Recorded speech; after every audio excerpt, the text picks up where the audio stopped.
अब देखते हैं बायोडाइवर्सिटी कंजर्वेशन के दो तरीके, दो types. We have two different types for the conservation of biodiversity. First is in situ conservation on site and second is ex situ conservation off site. In situ conservation का मतलब होता है कि किसी भी ऑर्गेनिजम्स को उसी हैबिटेट में सर्वाइवल के लिए, एग्जिस्टेंस के लिए प्रिजर्व करे, कंजर्व करे जहाँ वो सालों से रह रहे हैं.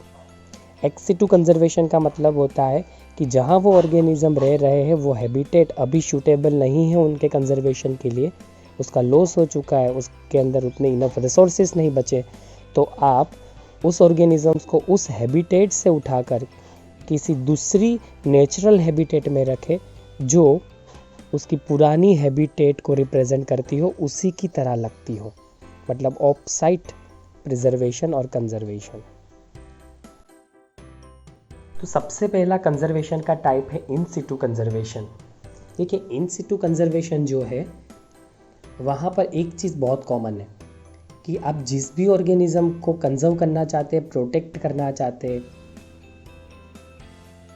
उस ऑर्गेनिज्म को उसी जगह पर कंजर्व करेंगे या प्रोटेक्ट करेंगे जहाँ वो फ़िलहाल रह रहा है.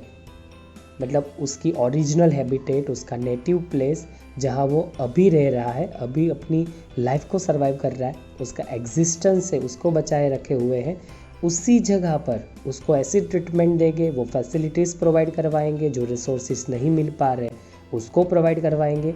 मतलब उसकी जो नेचुरल हैबिटेट है, उसका जो नेचुरल घर है, उसका जो सालों से होम है, उसी जगह पर जिसको कम पड़ रहा है, जिसकी उसको ज़रूरत है, वो चीज़ें देकर उसको वही प्रोटेक्ट करने की कोशिश करेंगे. हम उसको उसके घर से किसी और घर में ले जाकर, मतलब उसकी हैबिटेट से शिफ्ट करके कहीं और ले जाकर उसको प्रोटेक्ट करने की बिल्कुल कोशिश नहीं करेंगे. ये इन सिटू कंजर्वेशन का मेन पॉइंट है. हो सकता है वो हैबिटेट नेचुरल हो जैसे फॉरेस्ट, और हो सकता है वो ह्यूमन मेड हो जैसे एक्वेरियम या कोई ह्यूमन मेड पॉन्ड, पर वो जहाँ पाया जाता है उसी जगह पर उसको रख के प्रोटेक्ट करना मतलब इन सिटू कंजर्वेशन. उसमें क्या क्या इंक्लूड होता है? It includes protected area such as national park, sanctuaries, biosphere reserves, cultural landscapes and natural monuments. देखिए, इंडिया के पास 14 बायोस्फीयर रिजर्व्स हैं, 90 नेशनल पार्क्स है और 448 वाइल्ड लाइफ सेंचुरीज हैं. और ये सब इन सिटू कंजर्वेशन में आता है. और इस सब के हेल्प से हमने जो भी स्पीशीज को खतरा है, जिसका एक्सटिंक्शन होने का हमें डर है, हम उसको प्रोटेक्ट कर रहे हैं, हम उसको कंजर्व कर रहे हैं. बायोडाइवर्सिटी कंजर्वेशन में जो सबसे पहला पोर्शन है वो है नेशनल पार्क. तो नेशनल पार्क क्या होता है? Area which is strictly reserved for the welfare of the wildlife. एक ऐसा एरिया जिसको रिजर्व किया गया है वाइल्ड स्पीशीज के वेलफेयर और प्रोटेक्शन के लिए, और where private ownership activities like cultivation, grazing etc are prohibited. Private ownership की कोई एक्टिविटी नहीं हो सकती. जैसे आप कल्टीवेट नहीं कर सकते कोई क्रॉप को, आप कैटल्स को ग्रेजिंग नहीं करवा सकते. एक्सट्रीम लेवल के, एक्सट्रीमली स्ट्रिक्ट लेवल के rules and regulation national park में फॉलो करवाए जाते हैं, क्योंकि यहाँ पर जिस स्पीशीज़ को आपको प्रोटेक्ट करना है उसका कंसर्न और उसका इम्पोर्टेंस बहुत ही ज़्यादा है. हो सकता है शायद उनका एक्सटिंक्शन ऑलमोस्ट होने वाला है, और जिसको सबसे ज़्यादा फियर है एक्सटिंक्शन का, और ऐसी की स्पीशीज़ वहाँ पर पाई जाती है जिनका प्रोटेक्शन और कंजर्वेशन बहुत ज़्यादा इंपॉर्टेंट है, जैसे Eravikulam national park in Kerala.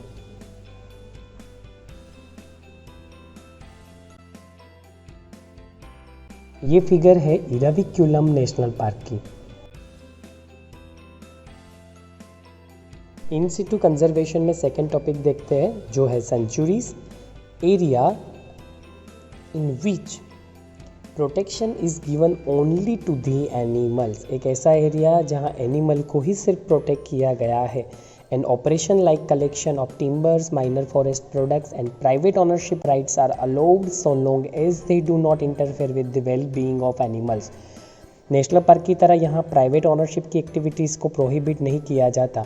यहाँ पर आप कुछ प्राइवेट एक्टिविटीज़ कर सकते हैं, जैसे टिम्बर्स कलेक्ट कर सकते हैं, कुछ फॉरेस्ट प्रोडक्ट कलेक्ट कर सकते हैं, आपको कुछ कुछ प्राइवेट ऑनरशिप के राइट्स भी दिए जाते हैं, पर इस शर्त के साथ कि एनिमल जो वहाँ पर प्रोटेक्ट किए जा रहे हैं उसको कोई भी डैमेज नहीं होना चाहिए, उनकी लाइफ में इंटरफियरेंस नहीं होना चाहिए। उसकी वेल बीइंग और वेलफेयर को ध्यान में रखते हुए आप ये एक्टिविटीज़ कर सकते हैं।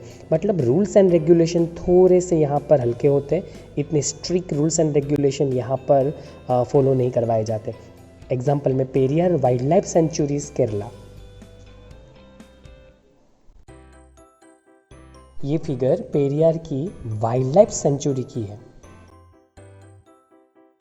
इन सिटू कंजर्वेशन का जो तीसरा टॉपिक है वो है biosphere reserve. Biosphere reserves means area और लैंड, एक ऐसा एरिया जो कोस्टल एनवायरनमेंट भी हो सकता है, जो कोई लैंड भी हो सकती है, वहाँ की इकोसिस्टम को कंजर्व करना है या वहाँ के जेनेटिकल रिसोर्सेज को हमें कंजर्व करना है, इसलिए बायोस्फीयर को रिजर्व किया गया। एक पूरा प्लेस, एक पूरा एरिया हम बायोस्फीयर रिजर्व के तौर पे कंजर्व कर सकते हैं। पूरा कोस्टल एनवायरनमेंट, एक पूरा कोस्टल एरिया, ये एक पूरा टुकड़ा जो लैंड का है उसको हम कंजर्व कर रहे हैं, क्योंकि वहाँ की इकोसिस्टम बहुत ही प्रीशियस है और वहाँ जो ऑर्गेनिजम्स पाए जाते हैं, उनमें जो जेनेटिकल डाइवर्सिटी पाई जाती है वो इम्पॉर्टेंट है प्रोटेक्शन के लिए और रिजर्व करने लायक है। ये इमेज निकोबार की है जो बायोस्फीयर रिजर्व में इंक्लूडेड है और बहुत ब्यूटीफुल प्लेस है। किसी दिन मौका मिले विजिट करने का तो ज़रूर करिए। इन सिटू प्रिजर्वेशन का ये फोर्थ टॉपिक है सेक्रेड ग्रूव्स। ऐसे एरिया जो ट्राइबल कम्युनिटीज़ प्रोटेक्ट करती है। ट्राइबल कम्युनिटीज़ ऑलवेज फॉरेस्ट में रहती है, ये जंगलों को, फॉरेस्ट को अपने भगवान के रूप में पूजती है।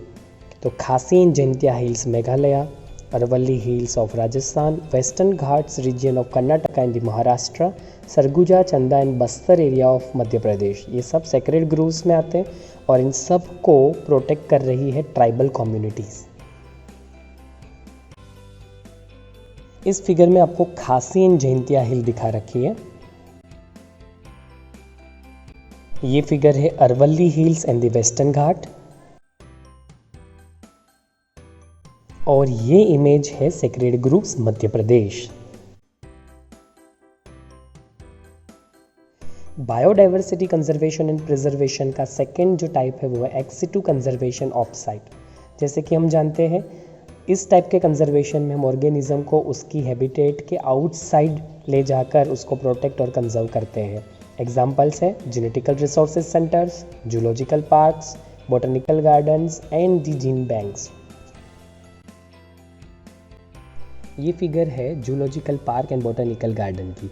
जूलॉजिकल पार्क एक ऐसा लोकेशन है, एक ऐसा एरिया है, एक ऐसा प्लेस है जहाँ पर हम अलग अलग हैबिटेट से एनिमल्स को लेकर आते हैं उनके कंजर्वेशन के लिए, उनको प्रोटेक्ट करने के लिए, क्योंकि जिस हैबिटेट में, जिस नेचुरल प्लेसेस पे वो रह रहे हैं वो एरिया शायद अब उनके सर्वाइवल के लिए, उनके एग्जिस्टेंस के लिए सूटेबल नहीं रहा, या तो फिर हम बेटर केयर के लिए उनको इस प्लेस पे लेकर आते हैं जिससे हम उनका फूड, उनकी मेडिकल केयर और आफ्टर रिप्रोडक्शन उनके ऑफस्प्रिंग का भी केयर कर सके, उनको भी प्रोटेक्ट कर सके, जिससे उनकी पॉपुलेशन इंक्रीज़ हो। तो ख़ास करके ऐसे एनिमल्स यहाँ लाए जाते हैं जिनको ज़्यादा थ्रेट है एक्सटिंक्शन का और जिनका कंजर्वेशन फ़िलहाल ज़्यादा ज़रूरी है। बॉटनिकल गार्डन में भी सेम वैसा है, हम अलग अलग किस्म के प्लांट्स को सिलेक्ट करके अलग अलग हैबिटेट से उनको यहाँ पर लेके आते हैं, उनको प्रोटेक्ट करते हैं, उनकी केयर करते हैं, जिससे हम उनको बचा सके, वो स्पीशीज़ को हम बचा सके एक्सटिंक्शन से। ये दोनों ही portion zoological park and botanical garden students के लिए खुले रहते हैं, एजुकेशनल पर्पसेस के लिए ओपन रहते हैं। स्कूल स्टूडेंट्स और कॉलेज के स्टूडेंट्स यहाँ पर एजुकेशनल पर्पस से विजिट करते हैं। ये फिगर जीन बैंक की है, वहाँ पर भी कुछ स्पीशीज़ को, खास करके प्लांट स्पीशीज़ को प्रोटेक्ट किया जाता है उनके जीनेटिक्स के फॉर्म में। ये फिगर है दुनिया की सबसे बड़ी seed bank Norway seed bank की। यहाँ पर दुनिया के अलग अलग सारे कोनों में पाए जाने वाली अलग अलग प्लांट स्पीशीज़ के ऑलमोस्ट सारे सीड्स प्रेजेंट है, जिसको कंजर्व करके और प्रोटेक्ट करके रखा है। आने वाले वक्त में अगर कोई भी प्लांट स्पीशीज़ एक्सटिंक्ट हो जाती है तो उसके सीड की हेल्प से हम उसको वापस ला सकते हैं इस अर्थ पे। वही सबसे बड़ा मोटिव है सीड बैंक का। जनरली सीड को दो फॉर्म में सेव किया जाता है, ड्राई फॉर्म जिसमें सीड को ड्राई किया जाता है, और ड्राई करने के बाद उसको हम प्रिजर्व करके रखते हैं। और एक दूसरा तरीका है लिक्विड प्रिजर्वेशन। लिक्विड नाइट्रोजन का इस्तेमाल करते हैं। -196 डिग्री लिक्विड नाइट्रोजन में हम सीड को प्रोटेक्ट करते हैं, क्योंकि आप जानते हैं टेम्परेचर को डाउन ले जाने से सीड एक सस्पेंडेड कंडीशन में चला जाता है और उसकी जो डॉर्मेंसी है, जिसको हम स्लीप कह सकते हैं, डीप, वो एक्सट्रीमली डीप हो जाती है और वो लंबे वक्त के लिए प्रिजर्व्ड फॉर्म में रह सकता है। कंजर्व कर सकते हैं उसको, कंजर्व करके हम बहुत लंबे वक्त के बाद भी इस्तेमाल कर सकते हैं। बायोडाइवर्सिटी में एक्सिटू कंजर्वेशन में हमारा अगला टॉपिक है हॉटस्पॉट्स। डेफिनेटली ये वो हॉटस्पॉट्स नहीं है जो हम इंटरनेट शेयरिंग के लिए यूज़ करते हैं। ये हॉटस्पॉट्स वो एरिया है जहाँ पर सबसे ज़्यादा बायोडाइवर्सिटी रिचनेस पाई जाती है। प्लांट्स, एनिमल्स, पर उनको सबसे ज़्यादा खतरा है एक्सटिंक्शन का। तो area hotspots are the richest, मतलब बायोडाइवर्सिटी के एंगल से काफ़ी रीच है, and the most threatened reservoirs of plant and animal life on earth. और वहाँ के प्लांट एंड एनिमल्स को सबसे ज़्यादा खतरा है एक्सटिंक्शन का। ऐसे जो हॉटस्पॉट है वो पूरे वर्ल्ड में 34 है और उनमें से 3 हॉटस्पॉट इंडियन बायोडाइवर्सिटी रीजन्स को कवर करते हैं। Western Ghats, Sri Lanka, Indo Burma and the Himalaya. ये फिगर है वेस्टर्न घाट की।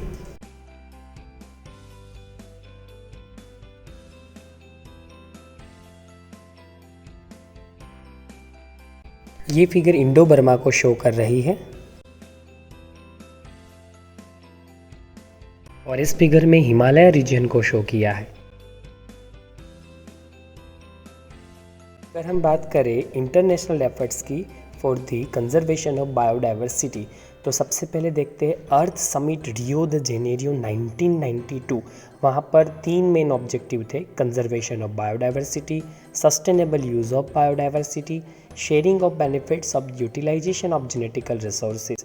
बायोडाइवर्सिटी को कंजर्व करें, इसका इस्तेमाल सस्टेनेबल तरीके से करें, और थर्ड है हमारे पास जो जेनेटिकल रिसोर्सेज हैं हम सब उसको एक दूसरे के साथ शेयर करें, जिससे हम बायोडाइवर्सिटी को प्रिजर्व कर सकें। उसके बाद the world summit on the sustainable development held in 2002 in Johannesburg, South Africa, where 190 countries place to reduce the current rate of biodiversity loss. 190 countries ने वहाँ पर बायोडाइवर्सिटी लॉस को कम करने की प्रतिज्ञा ली। उन्होंने वर्ल्ड समिट जो जॉनसनबर्ग 2002 में हेल्ड हुई थी साउथ अफ्रीका के अंदर, वहाँ पर मेन जो मोटर ऑब्जेक्टिव था वो बायोडाइवर्सिटी लॉस के करंट रेट को कम करने का रखा।